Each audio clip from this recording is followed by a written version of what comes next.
uma nova teoria aqui, eu fui ligando os pontinhos, eu vou falar uma nova teoria para a morte do Adriano da Nóbrega e outra. Ontem o Bebiano, ele meio que revelou que realmente tem um golpe miliciano em curso. Eu estou falando isso aqui já faz um bom tempo e tem realmente em curso esse golpe. Vamos falar disso, mas antes, se você é contra o Bolsonaro, contra esse golpe, se inscreve no canal antes que seja tarde demais, a gente não possa nem se inscrever em canais, porque o Bolsonaro, a gente sabe que em algum momento ele vai querer dar o golpe dele, ele caminha sempre contra a democracia, ele vai a passos largos, afrontando a democracia até a hora em que não haja mais democracia. Pouco a pouco a gente vai vendo a democracia esvaindo pelas nossas mãos. Então, se inscreve no canal, curte o vídeo e vamos levar a verdade para as pessoas. Agora, primeiro sobre a morte do Adriano da Nóbrega. Quando ele morreu, bateu desespero nos Bolsonaro. Eu falei isso aqui. Toda a esquerda colocou aquela versão de que isso foi queima de arquivo porque os Bolsonaro mataram ele porque ele ia delatar o Bolsonaro. Eu fui o único, eu fui xingado pra caramba, porque eu falei, gente, isso não faz sentido nenhum. Nenhum dos milicianos que apoiaram o Bolsonaro em algum momento, que estiveram com ele em algum momento, delatou o Bolsonaro. Isso jamais aconteceu. O Queiroz não delatou o Bolsonaro. O Rony Lessa, o Elcio Queiroz, o Queiroz Fabrício, o Elcio Queiroz e o Rony Lessa que mataram a Marielle. Um era vizinho do Bolsonaro, os outros dois fazem parte do escritório do crime, não delataram. Eles ficam quietinhos, eles têm medo de delatar. Então, ninguém delata o Bolsonaro. E o Adriano da Nóbrega, ele respondeu por assassinato. Na verdade, não respondeu porque a investigação existe há 17 anos. Adriano da Nóbrega e Fabrício Queiroz juntos são acusados de matar uma pessoa inocente quando eram policiais, assassinaram. Então eles são cúmplices. O melhor amigo do Bolsonaro de mais de 30 anos é cúmplice de assassinato num inquérito que está há 17 anos sendo investigado, as testemunhas somem, as provas somem, e que ainda não foi oferecida a denúncia, são cúmplices de assassinato, o Adriano da Nóbrega e o Fabrício Queiroz. Ok. Outra coisa, ficou claro que o Flávio Bolsonaro e o Jair Bolsonaro têm ligações e tinham uma afetividade com o Adriano. O Flávio Bolsonaro até deixou escapar que ele foi visitar o Adriano da Nóbrega na prisão. Ele deixou escapar. O companheiro de cela do Adriano da Nóbrega falou que ele, depois que ele foi solto, ele ia várias vezes ao gabinete do Flávio Bolsonaro. A esposa e a mãe dele trabalhavam para o Flávio Bolsonaro. Ok, aí o Adriano da Nóbrega morre, o Bolsonaro começa a querer radicalizar e bate o desespero. Por que bate o desespero? Porque o Adriano da Nóbrega poderia, assim como o Fabrício Queiroz faz, o Queiroz, ele poderia tentar falar que o Bolsonaro não tem nada a ver com os crimes dele e tentar inocentar o Bolsonaro. Mas quando o Adriano da Nóbrega está morto, foi assassinado, ele não pode tentar inocentar mais o Bolsonaro, porque ele não está mais lá para falar. Então, o que quer que encontre no celular dele, nas movimentações financeiras dele e tudo mais, qualquer ligação que encontre entre ele e o Bolsonaro, ele não está lá para desmentir. Só tem a palavra do Bolsonaro, que ninguém vai acreditar, e fim, não tem mais a palavra do miliciano. Aí, liga esse ponto com o ponto de que eles eram amigos, com o ponto de que ele e o Fabrício Queiroz respondem por assassinato de uma pessoa há 17 anos. Então são todos cúmplices há muito tempo. Aí lembra que ele repassava dinheiro das firmas da milícia escritório do crime, das empresas de fachada, para a conta do Fabrício Queiroz. Lembre-se depois que o Fabrício Queiroz orientou, isso é obstrução de justiça, num país sério estaria preso o Queiroz. Ele orientou a ex-esposa do Adriano da Nóbrega a não prestar depoimento ao Ministério Público, lembram disso? Tá bom. Aí saiu a notícia na Veja de que o Adriano da Nóbrega teria pago em dinheiro, em espécie, 2 milhões de reais para o Witzel, governador do Rio de Janeiro, para não ser incomodado. E aí a gente começa a fechar os pontos que estão ligados. Por quê? Porque se foi queima de arquivo e não foi o Bolsonaro, tanto é que o Bolsonaro bateu o desespero, ele começou a querer radicalizar depois disso, então, se não foi o Bolsonaro, foi algum outro ex-comparsa do Adriano. Quem é o outro ex-comparsa do Adriano que aparece? Só aparece o governador do Rio de Janeiro, que é quem agora está com os celulares dele em mãos. Por quê? Porque se tiver alguma prova contra o governador do Rio de Janeiro nesses celulares, essa prova pode ser destruída e a única testemunha que era o Adriano da Nóbrega já está morto. E aí o Wilson Witzel, governador do Rio, pode usar as provas que ele quiser contra o Bolsonaro e não tem mais nada contra ele. Entendem? Isso tudo levando em consideração que seja verdade a matéria da Veja e que ele tenha realmente pago 2 milhões de propina para não ser incomodado. E uma outra coisa, quem paga propina, 2 milhões em espécie, em dinheiro vivo, para não ser incomodado, para não ser investigado, é porque tem culpa no cartório. Se você não tem culpa no cartório, você não vai pagar propina para não ser investigado. Você tá, dane-se, quer me investigar? Investiga, não vou achar nada. Mas no caso ele pagou porque alguma coisa fora a morte da Marielle, ou talvez seja isso, mas alguma coisa muito grave ele fez. E agora está tudo nas mãos do Witzel. E o Witzel, a gente sabe, ele quer ser presidente, ele está para se filiar ao PSL para concorrer à presidência em 2022, e ele sabe que para ele ser presidente ele precisa de uma coisa. Esse é o maior desafio dele, de qualquer um na direita que queira ser presidente: destruir Jair Bolsonaro. E não só o Jair, destruir a família Bolsonaro, que a gente sabe que tem ali o Jair, mas o gado deles é tão forte, o cabreço está tão apertado que se tirar o Jair de cena, eles votam no Carlos, no Eduardo, no Flávio, votam em qualquer um deles. Então tem que destruir a família Bolsonaro. E o Witzel agora está com a faca e o queijo na mão. Eu espero que alguma coisa vaze nos próximos dias para a gente ter um gostinho de poder saber em que rumo está indo essa investigação. Mas se não vazar, quer dizer que pelo menos estão investigando. A gente sabe que as investigações contra os Bolsonaro no Rio de Janeiro estão andando a passos largos. Essa é a primeira parte do vídeo. Agora vamos falar sobre o golpe do Bolsonaro, o Bebiano, que ele foi o coordenador da campanha do Bolsonaro. Ele fez uma revelação ontem. Na verdade, não é revelação, isso já tinha acontecido, foi algo público, mas ele meio que ligou os pontos para nós, porque tem tantos ataques à democracia acontecendo, tanta coisa acontecendo. A gente é atacado por todos os lados, na área econômica, na área ambiental, na área cultural, nos esportes, em tudo, que a gente não presta atenção em tudo que está acontecendo no governo.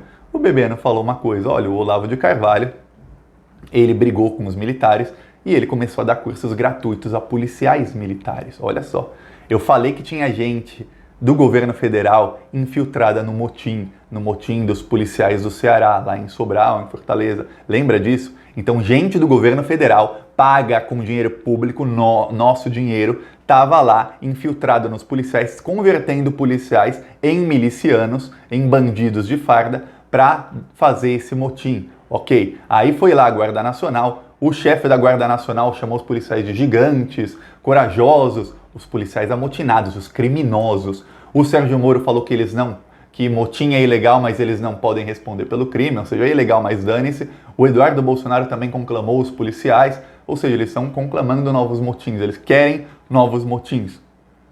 E aí, desde julho do ano passado, o Olavo de Carvalho passou a oferecer cursos de olavismo gratuitos a policiais militares. O curso do Olavo de Carvalho é pago, mas para policiais militares é gratuito. E, gente, eles têm muitos seguidores, policiais militares. Então, eles começaram, está acontecendo há mais de 6 meses, eles estão doutrinando parte da polícia de todo o Brasil. E aí, a gente sabe, os seguidores do Olavo de Carvalho, eles têm curso, eles têm grupos no WhatsApp sobre o curso, tem vários grupos no Facebook de discussão sobre as aulas do Olavo de Carvalho e tudo mais. E aí, ele vai colocando o olavismo e esse ódio da extrema-direita em vários policiais. E aí a gente vê, começa a se formar milícias em todo o país. Era no Rio de Janeiro, mas aí em 13 estados já tinham ameaça de motim quando começou o motim no Ceará.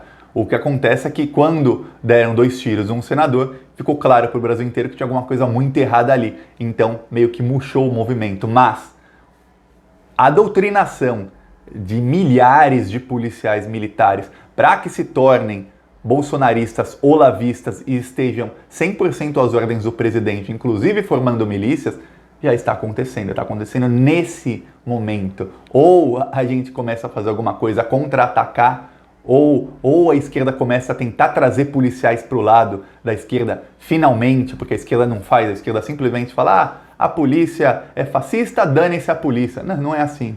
Não é assim. Porque quando o Lula foi eleito em 2002, muitos policiais votaram nele. Em 2006, em 2010, em 2014, muitos. Foi caindo. Foi caindo, obviamente, o número de policiais militares e civis que votaram no PT com os anos, eleição após eleição, mas tem que trazer essas pessoas para o lado porque é uma classe muito unida e muito importante de trazer, assim como caminhoneiros, assim como tantas outras classes. O PT, a comunicação, não só o PT, a esquerda em si, deveria focar nessas pessoas e fazer um trabalho de base com eles e um trabalho também pelas redes sociais, focando eles no nicho deles, para que traga essas pessoas para o nosso lado, porque o Bolsonaro está fazendo, e o Bolsonaro está fazendo inclusive com o guru dele, doutrinando e formando milícias em todo o país. Quando ele quiser dar o golpe miliciano dele, o Ceará foi só um teste. Aí quando começar a acontecer motins em outros lugares do Brasil nos próximos meses, aí a gente vai ter problemas. Começaram no Ceará, que é um lugar onde o governador do PT ganhou com 80% dos votos, é um lugar onde o Bolsonaro teve menos de 30% dos votos para presidente, e mesmo assim ele conseguiu unir ali umas milícias e fazer um motim. Então imagina o poder que não tem o Bolsonaro nas polícias de outros estados do Brasil. E isso é como se fosse um gigante adormecido. E um gigante, no caso, um monstro adormecido. Porque são milicianos, são bandidos de farda, e muitos não eram bandidos e estão sendo convertidos em bandidos de farda pelo governo Bolsonaro. Então, ou a gente faz alguma coisa, ou a esquerda, e quando eu digo esquerda, a esquerda que tem verba, que consegue chegar nessas pessoas, faz alguma coisa, ou a gente vai ficar com um problema bem grave. Eu tô falando disso, hein? Faz 2, 3 semanas que eu já tô falando disso. Eu falei disso da morte do Adriano, logo que, 2, 3 dias depois, eu falei, gente, foi queima de arquivo, mas não foi o Bolsonaro, foi alguém. Aqui eu ventilo essa hipótese, pode ter sido o Witzel, se for verdade que o Adriano pagou propina para ele. Se não, não, pode ter sido qualquer outro, mas tudo leva a crer que não foi o Bolsonaro, tudo leva a crer que a morte do Adriano foi o estopim para que o Bolsonaro dissesse, hey, eu preciso radicalizar agora, é agora ou nunca, porque eu vou me ferrar no futuro, porque a casa tá caindo pro Bolsonaro. Eu falei isso no vídeo, a casa vai cair. Ou o Bolsonaro toma atitude agora, ou ele não toma depois, porque a casa já vai ter caído. E ele tá tomando atitude. Agora eu quero ver se a oposição toma alguma atitude contra ele, se a oposição consegue, na base da comunicação ou na base institucional, consegue conter o bolsonarismo e o olavismo, porque tá difícil, tá muito difícil. Nós temos aqui no Brasil as forças que é o bolsonarismo, com o olavismo, com o Olavo de Carvalho, que estão doutrinando centenas de milhares de pessoas nesse exato momento. Nós temos os lavajatistas, veja bem, os lavajatistas querem o poder, o Sérgio Moro quer o poder, ninguém tem dúvida disso. Só que o Sérgio Moro, ele age como capanga de milícia, e o Sérgio Moro, eu não sei qual é a estratégia dele, mas ele vai ser capanga de milícia até onde isso for bom para ele.